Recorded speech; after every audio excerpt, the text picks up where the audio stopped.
جی اس وقت ہم موجود ہیں چیئرمین عوامی پریس کلب کانا کی رہائش گاہ پر، جہاں پہ یوم دفاع کے حوالے سے ایک تقریب کا انعقاد کیا گیا، اور اس تقریب میں عوامی پریس کلب کانا اور کانا میڈیا کلب کے صحافیوں نے شرکت کی۔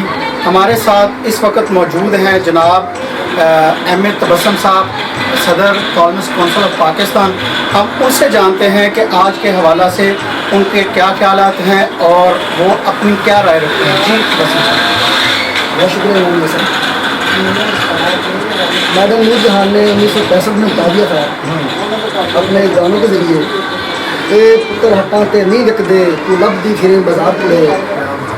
یوم دفاع ہمارے ہر پاکستانی کے لیے تن من دھن لٹانے کا جو دن ہے نا، اس کو کبھی فراموش نہیں کیا جا سکتا، اور ہم چاہتے ہیں کہ ہماری جو ولولہ 1965 میں تھا نا، آج بھی ہماری قوم اسی ولولے کا اظہار کر رہی ہے۔ بہت شکریہ رکھتا ہوں۔ جی یہ تھے ایم اے تبسم صاحب، جو کہ اپنے خیالات کا اظہار کر رہے تھے، اور انہوں نے بتایا کہ جو ولولہ اور جذبہ ہمارے اندر اس وقت تھا، آج بھی ویسا ہی ہے، بلکہ اس سے زیادہ ہے۔